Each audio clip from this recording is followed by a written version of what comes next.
to our noon edition of Arirang News. Here are the stories making the headlines at this hour. Russia's Deputy Foreign Minister Andrei Rudenko came to South Korea on Friday to discuss ways to bolster regional security. Seoul has called on Moscow to act responsibly when dealing with North Korean issues and to make sure that South Korean and their firms in Russia are safe. U.S. President Joe Biden has secured an overwhelming win in South Carolina during the first official Democratic primary of the 2024 U.S. presidential election. Biden won all 55 of the state's Democratic delegates. At least 99 people have been killed in forest fires affecting Chile's coastal Valparaiso region. A state of emergency has been declared to tame the country's worst disaster since the 2010 earthquake. South Korea has called on Russia to behave responsibly when it comes to North Korean issues, namely their long-suspected arms deal. These comments were made during Russia's Deputy Minister of Foreign Affairs' visit to Seoul. The two countries have agreed to keep their communication live and active. Here's the details. Russia's Deputy Minister of Foreign Affairs, Andrei Rudenko, who arrived in South Korea on Friday, held talks with Korean Foreign Ministry officials. The Foreign Ministry said Sunday that Rudenko first met with Kim Gun, Seoul's chief negotiator for peace on the Korean peninsula, for talks on North Korea issues. Both agreed to further communication, while South Korea urged Russia to cease military cooperation with the North immediately. Rudenko met his Korean counterpart, Deputy Foreign Minister Chung Byung-won, to discuss diplomatic issues and the Ukraine war. Seoul requested cooperation from Moscow to protect Korean residents and their businesses in Russia. One expert says the discussions might be theoretical, but it is meaningful that the two countries confirmed a mutual willingness to improve relations. Even though it was a challenge to hold this meeting, it seemed meaningful that it went ahead. At least diplomatic channels are somewhat open and things haven't actually got worse. Meanwhile, Russia's state-run TASS news agency reported on Sunday that Russia expressed concern about escalating tensions on the Korean peninsula.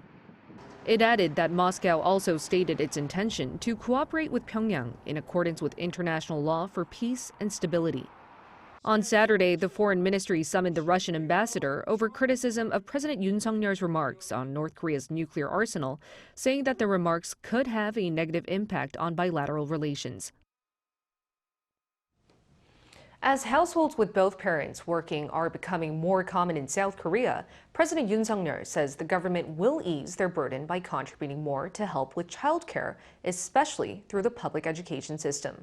This came as President Yoon presided over the 9th livelihood policy discussion with citizens on Monday, where he announced that Neulbom School programs will be expanded to all elementary schools starting in the second semester.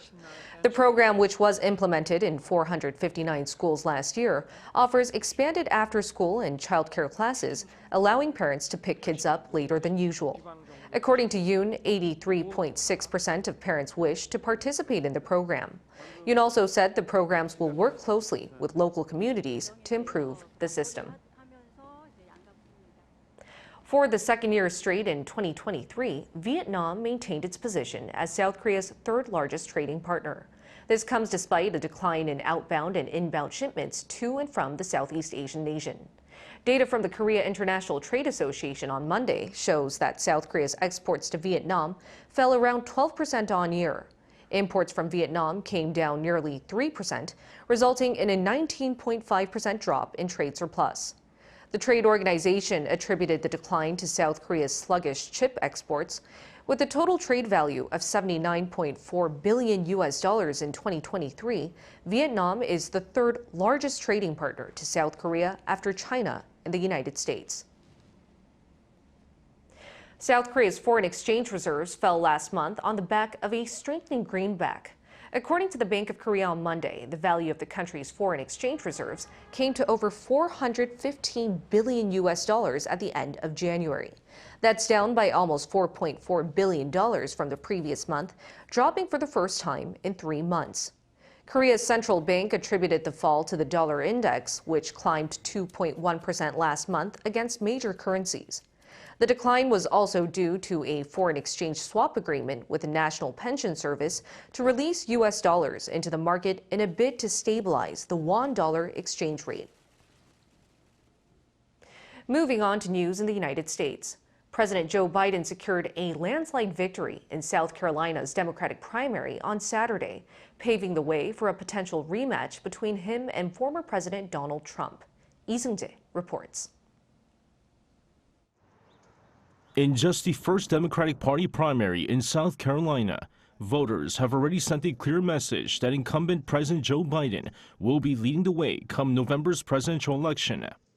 In the Democratic Party's first official presidential nomination contest on Saturday, Biden took 96.2% of ballots cast, with 97% of the total votes tallied by Sunday midnight, besting Dean Phillips and Marianne Williamson, who each won around 2% of ballots. The landslide victory also means Biden will be awarded all 55 of the state's Democratic delegates, as neither Williamson nor Phillips broke the 15% threshold for being awarded any delegates. Despite the overwhelming victory in the state, it also showed a much lower than expected voter turnout. Compared to the 16% of the Democrat voters who took to the polls during the state's 2020 Democratic primary, just 4% voted on Saturday. The low turnout could signal weakened enthusiasm for Biden among Democrats. The victory for Biden could now pave the way for a rematch of the 2020 presidential election with former President Donald Trump, who scored 2 consecutive nomination wins in the early voting states of Iowa and New Hampshire. Biden was absent from the New Hampshire ballot but won the contest as a write-in candidate with 64% of the vote, while in Iowa, the incumbent party decided not to cast any ballots at their caucuses, denying Biden the chance to win there. Lee Seung-jae, Arirang News. Over in Chile, a state of emergency has been declared because at least 99 people have died in wildfires that have been raging in the country since Saturday. Monday and Tuesday have been declared days of national mourning for the fire victims, as the death toll is expected to increase significantly. Yoon with the latest. Wildfires have killed at least 99 people and left hundreds more missing in Chile. A state of emergency has been declared in the country, with the coastal cities of Valparaiso and Viña del Mar choked by smoke and people forced to leave their homes. These cities, west of the capital Santiago, are also popular with tourists. According to Chile's National Disaster Prevention and Response Service, there are 161 active fires across the country, mostly concentrated along the country's central coastline. 102 of those fires are reported to be under control, 19 are under observation, and firefighters are currently battling 40. In a press conference on Sunday, President Gabriel Boric said the death toll is expected to grow substantially as authorities wait for official figures to be confirmed and delivered by Chile's Forensic Medical Service. The president also said that if anyone was found to be responsible for the fires, they would not only face rejection by all of society, but also the full force of the law. Boric said the priority was to save lives and assist injured people, as he went to the disaster area and decreed 2 days of official mourning starting Monday.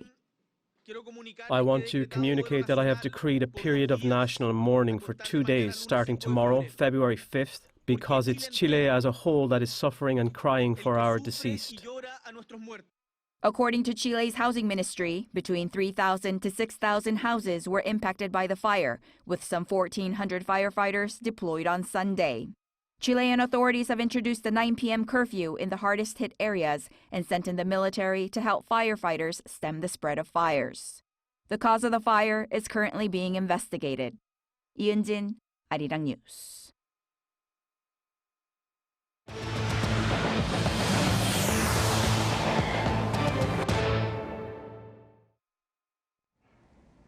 If you're interested in meeting some of the most iconic and innovative fashion designers, then visit Seoul. Seoul Fashion Week returned last week, and you still have one more day to enjoy it. Choi Soo-young went there to give you a glimpse herself. Seoul Fashion Week is known for its innovative and eclectic style, often blending traditional elements and modern trends. 2024 Seoul Fashion Week's fall and winter season embarked on its 5-day run on Thursday. This season, some Korean fashion designers famous among young people gather at Dongdaemun Design Plaza and Seongsu S Factory, the country's fashion hub. Like the previous seasons, the venue is being held earlier than usual to grab the attention of the world's fashion media. For this year's autumn and winter collection, Seoul Fashion Week takes place 6 weeks earlier than the Big Four, New York, Paris, Milan and London. A total of 21 runway shows are scheduled, 15 at DDP and 6 at S Factory. The week kicked off with designer Park So-young's brand July Column, which has become a popular label in Korea. July Column is very much a new generation, and Park So-young is the only designer in Korea with such craftsmanship. I was impressed with the diverse mix and match of knit, layer patterns, and meticulous detailing. I think the designer tries to balance between classic with fresh and international while also embracing a distinct Korean aesthetic. During the show, the world-renowned South Korean soprano singer Park Hye-sang took the runway to perform her newly released song. Nowadays, the world really can't ignore K-beauty and fashion. I think we have the power to lead, and this stage was so unique due to a collaboration with the opera singer. It was touching and truly impressive. In particular, this season aims to increase the participation of young generation brands with high potential for global growth. And so, the Seoul Metropolitan Government, the host of this event, has invited 68 domestic brands to take part. Moreover, celebrating its 23rd year, various events allow visitors to have a memorable experience. A massive 12-meter-long graffiti wall welcomes attendees in front of DDP Square. I think Korean people in general, they're very well coded. Like every time I see them, their pants always go with their shirts, their shoes always go with everything. Also, the fashion differs from the place that you're in. Like if you go to Hongdae, you'll see like more street fashion, and Shinsa is like more like professional look. The event will run until February 5th, showcasing diverse talent and contributing significantly to the global fashion scene. Choi Soo-hyung, Arirang News. The Winter Youth Olympics that hosted hundreds of the world's best young athletes ended its 14-day run on Friday. Our culture correspondent Song Yu-jin was at Gangwon province where the event took place. Here's her wrap-up from the training camp to Team Korea's golden finale. It's the end of another sports spectacle. With the Gangwon 2024 Winter Youth Olympic Games having come to a close, here's a look back on the games with some key words. Scale. The fourth Winter Youth Olympic Games was the biggest of its kind to date. We witnessed remarkable performances from 1,800 athletes representing 78 national Olympic committees across 15 disciplines in 7 sports. This beat Lausanne 2020's record of 1,788. Some 500,000 spectators visited Gangwon 2024, surpassing the organizing committee's goal of 250,000. The next keyword, legacy. This is Korea's second time hosting the Winter Olympics after Pyeongchang 2018. For Gangwon 2024, we didn't build any new venues and used already existing ones. The organizing committee's total budget was 96.7 billion Korean won, 3.5% of the budget allocated for Pyeongchang 2018. And then there's the soft legacy.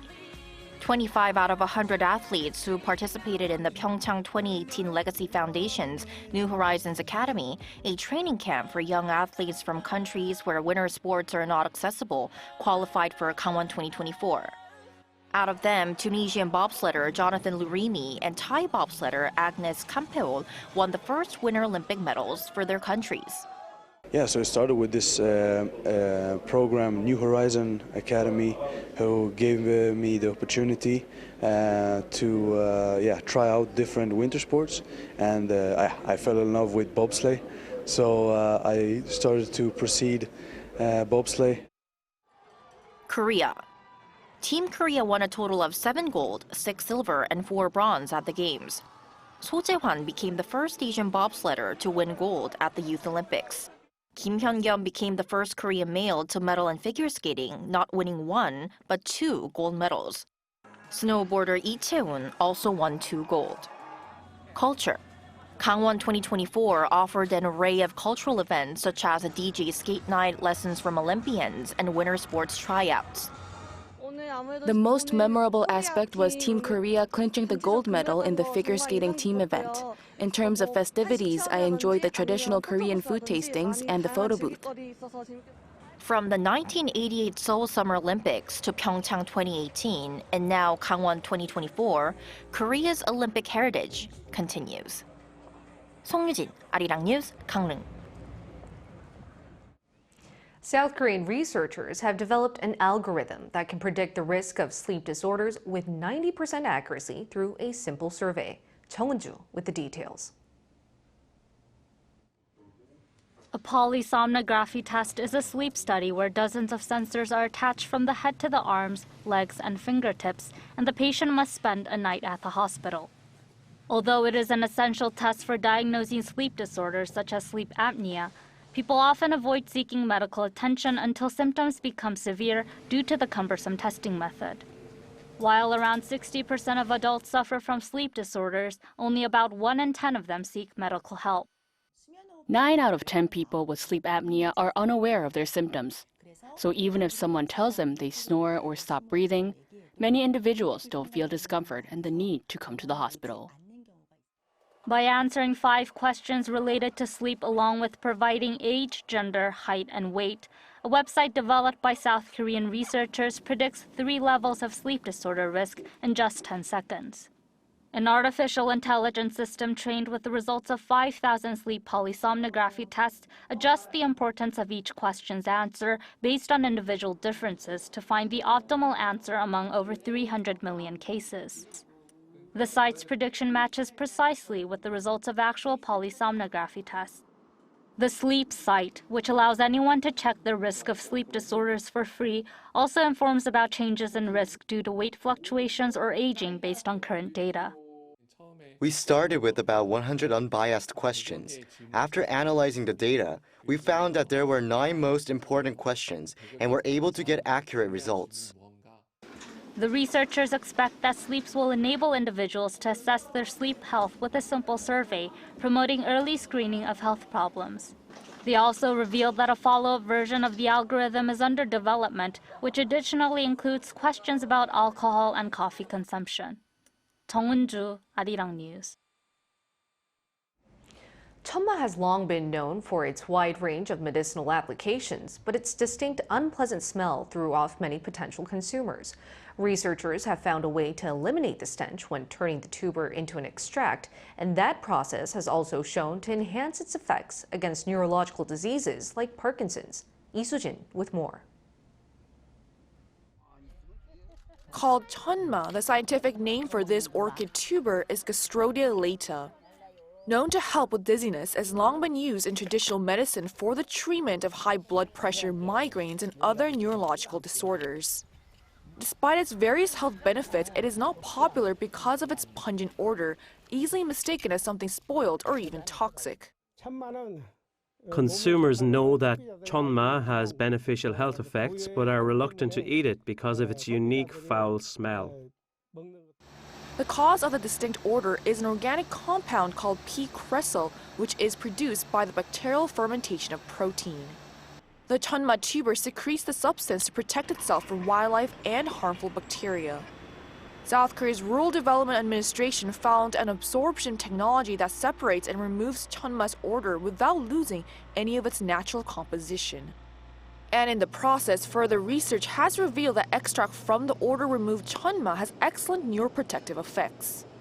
Testing on animals has shown that dopamine levels were increased by 50%, while proteins that kill brain nerves were suppressed by 30%, which led to the discovery that treated Chama Extract would be particularly helpful in the treatment of Parkinson's disease. We tested the odorless cheon-ma on animals with Parkinson's disease, and it showed effects of brain protection increase by 50%. South Korea has seen a consistently increasing trend of Parkinson's disease from roughly 96,000 patients diagnosed in 2016 to around 110,000 patients in 2020. Anticipation for the new Chama Extract and its effect on Parkinson's disease is high, as the current treatment for the disease has a high risk of complications for patients receiving long-term treatment. Enhanced benefits from cheon-ma also means cheon-ma will become a competitive product, which will increase income for farmers. The Rural Development Administration has completed its patent registration for the odorless tuber and now plans to work with private companies to develop various cheon-ma products for consumers. 이수진, Arirang News.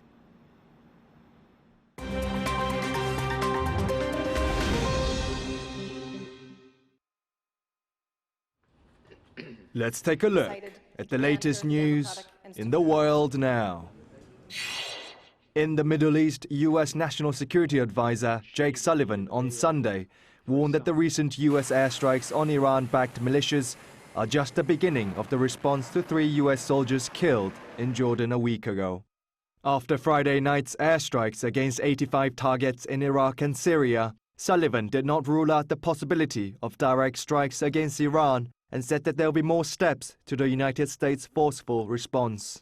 Iran issued a warning to the U.S. on Sunday for potentially targeting 2 cargo ships in the Red Sea, the Beshad and Saviz, which have long been suspected of operating as fronts for Iranian commandos' bases. This came after the third wave of U.S. and United Kingdom airstrikes in Yemen across 13 locations, which hit 36 Houthi targets on Saturday. In Northern Ireland, Sinn Féin's Michelle O'Neill was appointed First Minister of its devolved government on Saturday. O'Neill becomes the first Irish nationalist to hold the position. Her appointment comes as a 2-year parliamentary boycott by the pro-UK Democratic Unionist Party, which had left Northern Ireland without a functional government, came to an end following a trade deal with Westminster. Power is shared in the devolved parliament thanks to 1998's Good Friday Agreement, which ended decades of violence between members of Northern Ireland's 2 main communities, the pro-British Unionists and Irish nationalists who want to unite with the Republic of Ireland. O'Neill said her appointment represents a new dawn, adding Sinn Féin's dream of a united Ireland may be within touching distance.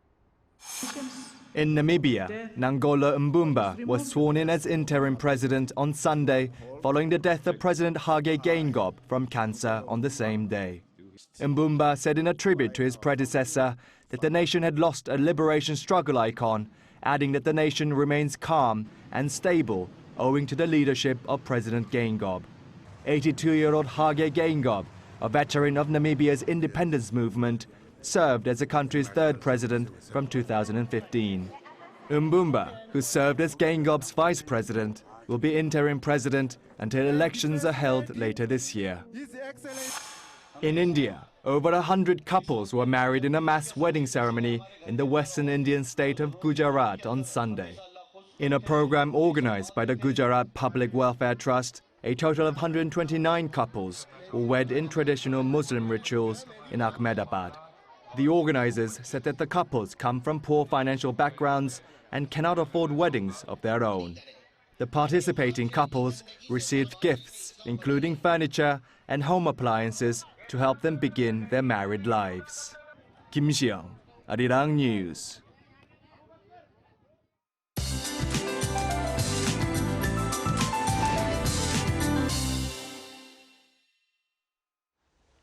Good afternoon. The new week is starting off with wintry precipitation. Wet clouds are covering the entire country, dropping rain or snow. And especially those in the east of Gangwon province need to be extra careful with heavy snow in the forecast. Mountainous regions in Gangwon could receive up to 30 centimeters of blizzard with heavy snow alerts in place. Meanwhile, the capital could see 1 to 5 centimeters of snow. It's raining instead of snowing in the remaining regions. The East Coast and Jeju could receive 10 to 40 millimeters of showers, and southern regions will see 5 to 30 millimeters of rainfall.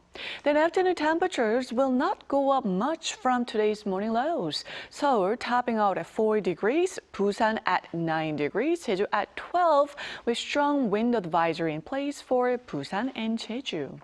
Now, this round of wet weather should ease tomorrow morning in most places, and readings will stay warmer than norms this week and into the Seollal holiday under bright skies. That's Korea for you, and here's a look at the international weather conditions.